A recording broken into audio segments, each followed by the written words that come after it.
നല്ല തേനൂറും ലഡുവും ജിലേബിയും കടകളിൽ ഉണ്ടാക്കുന്ന കണ്ടിട്ടുണ്ടോ? ഇതിപ്പോൾ നമ്മുടെയൊക്കെ വീടിൻ്റെ അടുത്തുള്ള ഒരു ചെറിയൊരു ഷോപ്പിൽ കമ്പനിയിൽ ഉണ്ടാക്കിയെടുക്കുന്ന ലഡുവും ജിലേബിയാണ് കേട്ടോ. നല്ലൊരു ടേസ്റ്റാണ് കേട്ടോ ഇവിടുത്തെ ലഡുവും ജിലേബിയും കഴിക്കാനായിട്ട്. ഇത് കോതമംഗലം നെല്ലിക്കുഴിയിലാണ് കേട്ടോ. അപ്പം നല്ലൊരു ടേസ്റ്റാണ്. ഇപ്പോൾ ഇവിടെ ഞാനിപ്പോൾ വന്ന സമയത്ത് ഇവർ ലഡുവും ജിലേബിയും ഉണ്ടാക്കിക്കൊണ്ടിരിക്കുകയായിരുന്നു. അപ്പം ഞാൻ ഫസ്റ്റിലെ മുതൽ ഷൂട്ട് ചെയ്തു നിങ്ങളൊന്ന് കാണിച്ചു തരാമെന്ന് വെച്ചിട്ടുണ്ട്. അപ്പം ജിലേബി ഉണ്ടാക്കാൻ വീട്ടമ്മമാർക്കൊക്കെ ഒന്ന് ഉണ്ടാക്കാൻ നോക്കണം എന്നുണ്ടെങ്കിൽ ജസ്റ്റ് ഇതൊന്ന് കണ്ടൊന്ന് ഉണ്ടാക്കി നോക്കിക്കോട്ടെ. വളരെ എളുപ്പമാണ് കേട്ടോ. ജിലേബിയാണ് ലഡു ഉണ്ട് നമുക്കൊന്ന് ഉണ്ടാക്കിയെടുക്കാനായിട്ട്. അപ്പോൾ ഉണ്ടാക്കുന്നത് എങ്ങനെയാണെന്ന് ഞാൻ ഷൂട്ട് ചെയ്തിട്ടുണ്ട്, എങ്ങനെയാണെന്ന് കാണിച്ചു തരാം. ഇത് ബൂന്തി തയ്യാറാക്കിയിട്ടേക്കുന്നതാണ് കേട്ടോ. അപ്പം ലഡുവിൻ്റെ ഒപ്പം തന്നെ ജിലേബിയും ലഡു ഉണ്ട് കേട്ടോ. ഇവിടെ ജിലേബി ഉണ്ടാക്കുന്നത് എങ്ങനെയാണെന്ന് കാണിച്ചു തരട്ടെ, ഒന്ന് കണ്ടു നോക്കിക്കോട്ടോ. അപ്പോൾ അതായത് ഇതുപോലെ അവരൊരു കുറച്ചൊരു 5-10 കിലോ ഉഴുന്നുണ്ടായിരുന്നേ. ഉഴുന്ന് ഇതുപോലെ ഒരു 2-3 മണിക്കൂർ നേരം വെള്ളത്തിലിട്ട് വെച്ചേക്കുമായിരുന്നു കേട്ടോ അവർ.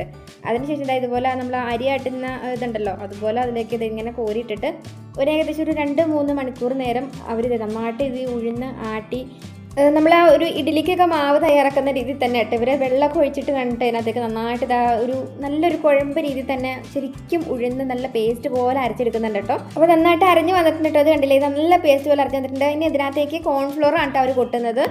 ഏകദേശം ഒരു 2-3 പാക്കറ്റ് കോൺഫ്ലോറോളം ഇതിനകത്തേക്ക് അവർ കൊട്ടിയെടുക്കുന്നുണ്ട് കേട്ടോ. നന്നായിട്ട് അതിൻ്റെ ഒപ്പം തന്നെ ഇത് അരച്ചിട്ട് ഒരു മാവിൻ്റെ ഏകദേശം ഒരു ആയി തുണിയിലേക്ക് ഇതുണ്ടല്ലേ, ഈ ഒരു ടർക്കി പോലത്തെ ഒരു തുണിയിൽ ഇതുപോലെ ഇതിൻ്റെ താഴ്ഭാഗത്ത് ചെറിയതായിട്ട് ഇതാണ്ടല്ലേ ഒരു ഓട്ട പോലെ അവർ ഇട്ടിട്ടുണ്ട് കേട്ടോ. കണ്ടില്ലേ, എന്നിട്ട് ഇത് നല്ല ഒരു എണ്ണയിലേക്ക്, നല്ല ചൂട് എണ്ണയിലേക്ക് ഇത് അതുപോലെ ഇടിയപ്പം കറക്കി എടുക്കുന്ന പോലെ നല്ല ഭംഗിയിൽ കണ്ടില്ലേ അവർ നല്ല രസത്തിൽ നിൽക്കുന്ന എന്ത് സ്പീഡാണ്, നല്ല സ്പീഡിന് അവരത് എണ്ണയിലേക്ക് ഇട്ട് പൊരിച്ചെടുക്കുന്നുണ്ട് കേട്ടോ. ഇനി ഇതുപോലെ എല്ലാം തന്നെ അതങ്ങനെ അത് പൊരിച്ചെടുത്തതിന് ശേഷം അവരത് കോരി എടുക്കുന്നുണ്ട്. അപ്പോൾ ഇതുപോലെ ഇത് അവരിങ്ങനെ എല്ലാ എണ്ണയിൽ നിന്ന് കോരി എടുത്തിട്ട് ഇവർ എന്തിലൊക്കെ ഇടുന്നതെന്ന് അറിയാമോ? നല്ല പഞ്ചസാര പാനി ഉണ്ടല്ലോ, പഞ്ചസാര പാനിയിലേക്ക് ഇട്ടിട്ട് കൊടുക്കുന്നത്. ഏകദേശം 1 മണിക്കൂർ നേരത്തോളം ഇങ്ങനെ ഇതിലിട്ട് മുക്കി വയ്ക്കുന്നുണ്ട് കേട്ടോ. കണ്ടില്ലേ, ഇതുപോലെ മുക്കി വെച്ച് കഴിഞ്ഞപ്പം ആ ഒരു വറുത്ത് പൊരിച്ച് കോരിയ ആ ഒരു ജിലേബിയിലേക്ക് ശരിക്കും പഞ്ചസാര നല്ലൊരു ലായനി പിടിച്ചിട്ട് നല്ലതാ ഇതുപോലെ തേൻ പോലെ അതിൻ്റെ ആ ഒരു മധുരം ഇങ്ങനെ ചാടി വരുന്നുണ്ടോ.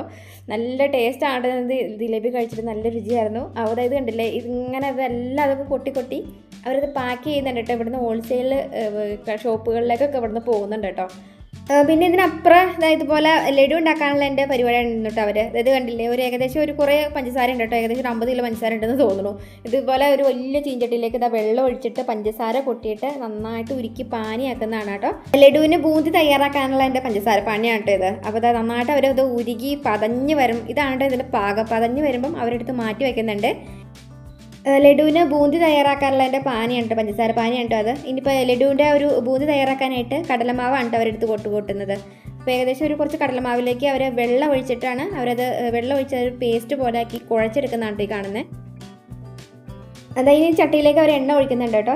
ചട്ടിയിലേക്ക് എണ്ണ ഒഴിച്ചിട്ട് നന്നായിട്ട് ചൂടായി വന്നു കഴിഞ്ഞപ്പം ഇതുപോലെ ഒരു അരിപ്പയിലേക്ക് അവർ ആ ബൂന്തി തയ്യാറാക്കാനായിട്ടുള്ള എൻ്റെ അപ്പം കുഴച്ച് വെച്ചേക്കുന്ന കടലമാവിൻ്റെ മാവുണ്ടല്ലോ, ഇതുപോലെ കോരി ഒഴിച്ചിട്ട് എണ്ണയിലേക്ക് ഇതുപോലെ പൊരിച്ച് നല്ല ഇങ്ങനെ പൊരിച്ച് കോരി എടുക്കുന്നുണ്ട് കേട്ടോ. അപ്പോൾ നല്ല ആ ഒരു അരിപ്പയിൽ ഇങ്ങനെ അരിച്ചൊഴിച്ചത് കൊണ്ട് തന്നെ ബൂന്തിയുടെ ആ ഒരു കറക്റ്റ് പരുവത്തിൽ കുഞ്ഞു ബോൾസ് ആക്കിയിട്ട് എണ്ണയിൽ ഇതുപോലെ മുരിഞ്ഞ് കിട്ടുന്നുണ്ട് കേട്ടോ.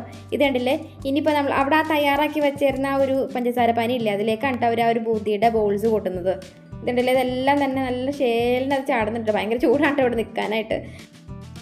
ഈ ബൂന്തി പൊരിച്ച് കോരുന്നതിൻ്റെ ഇടയിൽ അവർ ഉണക്കമുന്തിരി വാരി ഇടുന്നുണ്ടായിരുന്നു കേട്ടോ. കണ്ടില്ലേ, ആ ഒരു ഉണക്കമുന്തിരിയും ബൂന്തിയുടെ ഒരു അതായത് ആ ഒരു ബോൾസും കൂടെ കൂടിയിട്ടാണ് അവർ ഒന്ന് കൂട്ടി ഇളക്കി മിക്സ് ചെയ്തിട്ട് കുഞ്ഞു ബോൾസായിട്ട് ആ രണ്ട് കയ്യിലിട്ടിട്ട് ഉരുട്ടി ഇടുന്നുണ്ടോ. നല്ല ഭംഗിയാണ്, ഇവിടുന്ന് കാണാൻ നല്ല രസമാണ് കേട്ടോ. അത് നല്ല ടേസ്റ്റ്. ഞാൻ കഴിച്ചു നോക്കി, നല്ല രുചിയായിരുന്നു. ഇവിടുന്ന് ഹോൾസെയിലായിട്ട് അവർ പാക്ക് ചെയ്തൊക്കെ പോകുന്നുണ്ട് ഒരുപാട് കടകളിലേക്ക്, ഷോപ്പുകളിലേക്ക്. പിന്നെ ലഡു ജിലേബിയൊക്കെ ഉണ്ടാക്കി നോക്കാൻ പറ്റുന്നവരൊക്കെ ഇതുപോലൊക്കെ ഒന്ന് ഉണ്ടാക്കി വീട്ടിൽ നോക്കാം കേട്ടോ. അപ്പോൾ നല്ലൊരു വീണ്ടും കാണാം. ബൈ.